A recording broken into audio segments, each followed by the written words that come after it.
Welcome to this week's edition of This Week in Phuket. Coming up, a curfew is imposed across the country. Police are looking for a rogue housekeeper, and foreigners working in the dive industry might be a little clearer about where they stand working here. Those stories and more of what happened around the island coming up soon on This Week in Phuket, here on Phuket News TV.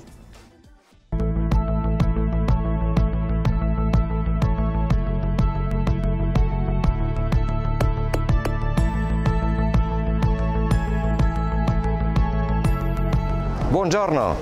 Bonjour. Hey. Assalamualaikum warahmatullah. Buenos dias. Nin hao. Здравствуйте. Привет. Guten Tag, ich spreche Deutsch. สวัสดีครับ We are ready to provide international medical service with warm Thai hospitality. Call us at 1719.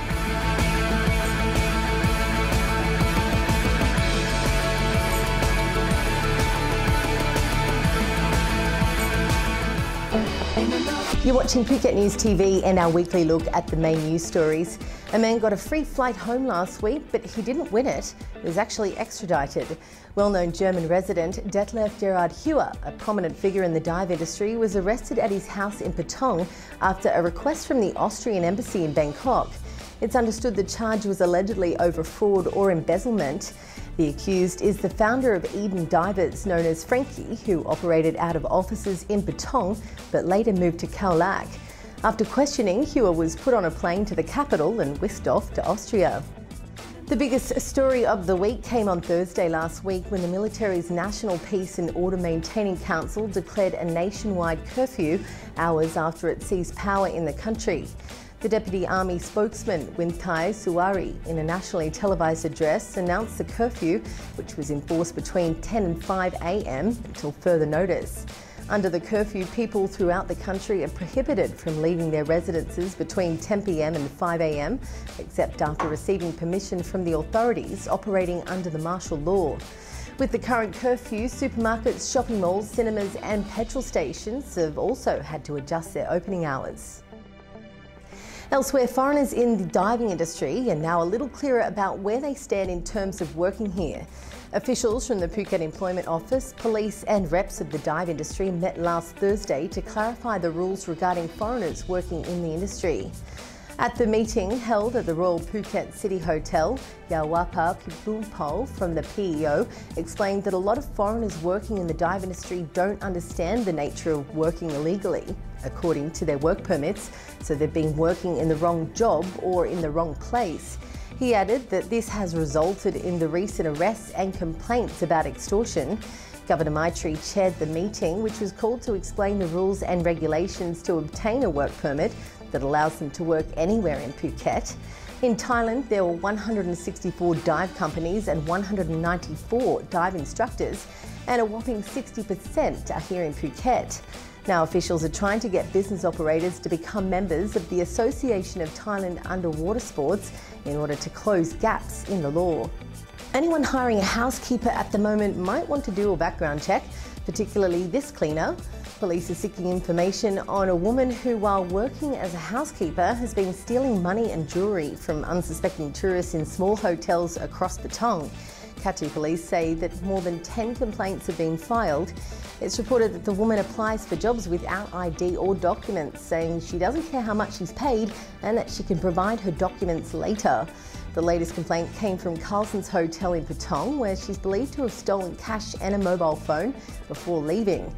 After looking at CCTV footage and pictured here, police are urging the public to help them catch her and have described the woman as 155 centimetres tall and around 40 years old with shoulder-length hair. Anyone with information on her whereabouts can contact Katu or Patong Police. More to come, including a Frenchman who's been caught with over 70 ATM cards, and lifeguards are now back on Phuket's beaches. You're watching This Week in Phuket on Phuket News TV. There's a new standard of luxury on the horizon, a niche new way to live your life without the extra cost. Visit honcho8.com for details today. Affordable contemporary living, luxury redefined. Welcome Welcome back to This Week in Phuket. Now, if you're missing an ATM card, this man might just have it. Last week, a 32-year-old Frenchman said bonjour to freedom.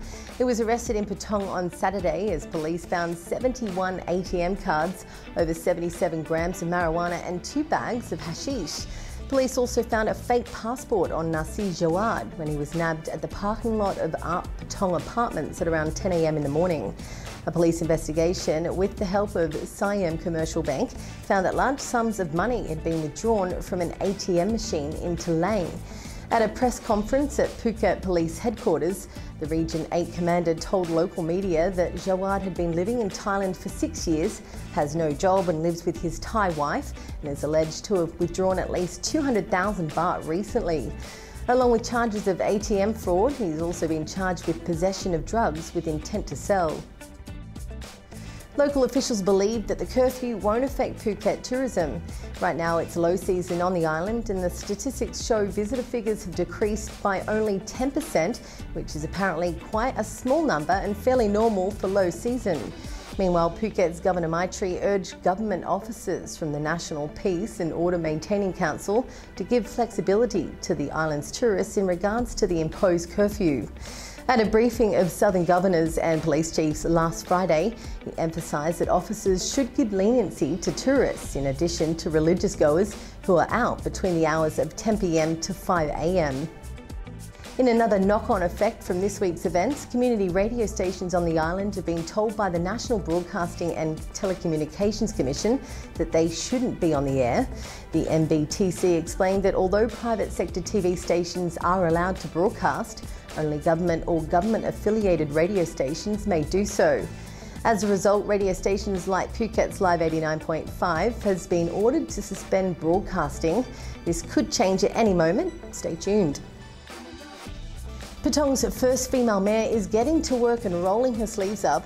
The election of Chalamlak Khepsab as mayor has been confirmed by the Election Commission, and Patong's first woman started her role, which was effective last Wednesday.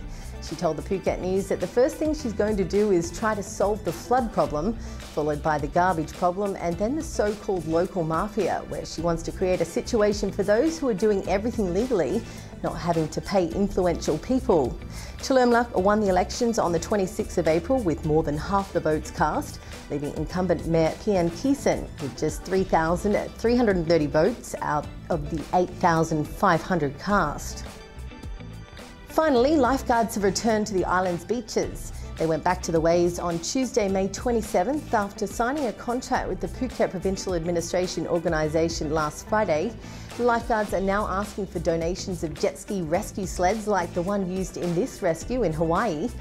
Owners of the Phuket Lifeguard Company say they won't be getting new life-saving surfboards for at least 2.5 months, though they are trying to get the company they ordered them from to speed things up. They've also rented 13 jet skis to help with rescues during the 5 months of the southwest monsoon, but still need help from anyone who can donate second-hand jet ski rescue sleds and rescue tubes. If you'd like to help out, you can call 081 892 5549 or email thailifeguard@gmail.com. Cue the wedding bells, as this year's Baba wedding will take place on June 21st and 22nd in Old Phuket Town. The deadline for couples to register to get married is this Saturday, May 31st. The fee per couple is 39,000 baht, which includes a hotel stay for 3 nights, food, snacks and drinks, costumes, makeup, coiffure, photos and tour activities. For more on this story or to be involved, you can head to thephuket.news.com. Even though it's been raining quite heavily lately, the recent rain may have temporarily eased Phuket's water shortages, but a long-term solution to the annual water shortages is still required.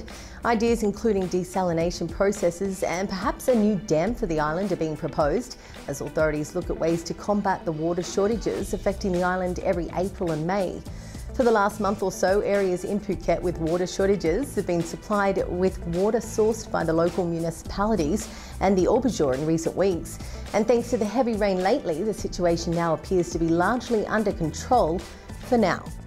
That's the way we saw the news last week here on the island. To keep up with the latest, tune in to Live 89.5 or go to thephuket.news.com. And for specific news out of the capital, we'd recommend going to our affiliate, bangkokpost.com. Thanks for watching.